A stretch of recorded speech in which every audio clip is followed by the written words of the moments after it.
Recently मैंने एक quote पढ़ा, no one cares about your words until you show results and no one cares about your results until it benefits them. यानी कि अगर आप society को बेनिफिट नहीं दोगे तो वो आपकी कोई इज्जत नहीं करेगी। अगर मैं दूसरे शब्दों में कहूँ तो सोसाइटी आपको स्टेटस के हिसाब से जज करेगी। And literally no one cares about कि तुम कैसे हो, क्या करते हो, जब तक कि तुम्हारा कोई एक अच्छा बढ़िया सा स्टेटस ना हो। और ये स्टेटस गेम जो है ना, ये काफी खराब है। क्यों? क्योंकि इसकी ट्रेनिंग शुरू हो जाती है बचपन से, और बचपन से ही हमारे दिमाग में ये फिट कर दिया जाता है।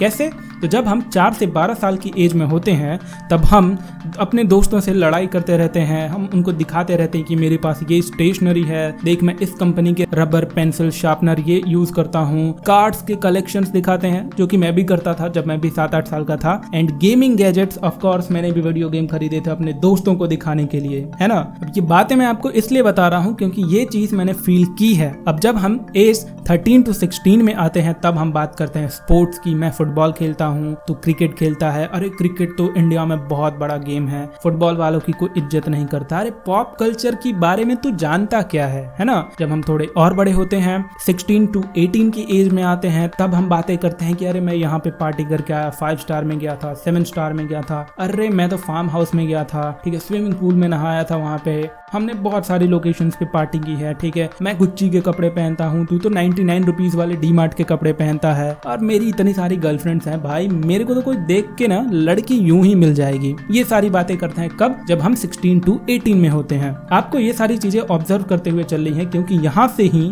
ये सारी चीजें जो चल रही हैं ये लिंक्ड है स्टेटस से, ठीक है। आप यहाँ पे भी एक दूसरे को कंपेयर कर रहे हो स्टेटस से। अब आप थोड़ा आगे बढ़ो, 18 to 20 में जब आप कॉलेज में एंटर होते हो तब आप पहले ईयर से ही शुरू कर देते हो जिम जाना, जो कि बिल्कुल गलत बात नहीं है। तो जो जिम नहीं जाते, आप उनको एडवाइस करोगे कि अरे भाई जिम जा, भाई क्या कर रहा है, जिम जा, जल्दी जाके बॉडी वॉडी बना, कुछ देख, मेरी बॉडी देख। और दूसरा होता है सबसे घटिया, जो कि है कॉलेज को कंपेयर करना। कॉलेज मैटर करता है, अगर आपको ऐसा लगता है तो वो आपका एक परसेप्शन है, एक मिसकंस्ट्रक्शन आपने अपने ब्रेन में बिठा के रखा है। ऐसा कुछ भी नहीं है। हो सकता है आपका कॉलेज अच्छा है, लेकिन एक बच्चा जो कि बुरे कॉलेज में पढ़ता है, इसका मतलब ये नहीं कि उसकी जिंदगी बर्बाद हो जाएगी। सो कॉलेज वाला स्टेटस प्लीज बंद करो। उसके बाद थोड़े आप बड़े होते हो, एज 22 से 25 की आते हो, कॉलेज से बाहर निकलते हो, तब आप जज करते हो किस बेसिस पे? पे पैकेज और सैलरी की बेसिस पे। अब 25 से 30 की एज में सिंस आप कॉर्पोरेट वर्ल्ड से बाहर निकल रहे हो, वहां की पॉलिटिक्स जान रहे हो, इट मींस कि आपको थोड़ा ज्ञान मिला है। अब यहाँ पे शुरू होगी प्रॉब्लम इंटेलेक्चुअलिटी की। मैं सबसे ज्यादा इंटेलेक्चुअल हूँ, मैंने ये सारी चीजें देखी हैं, अरे मेरे पास बहुत एक्सपीरियंस आया है, अब मेरा नेटवर्क इतना बड़ा है। भाई तू बस काम बोल, तेरा काम यूं हो जाएगा।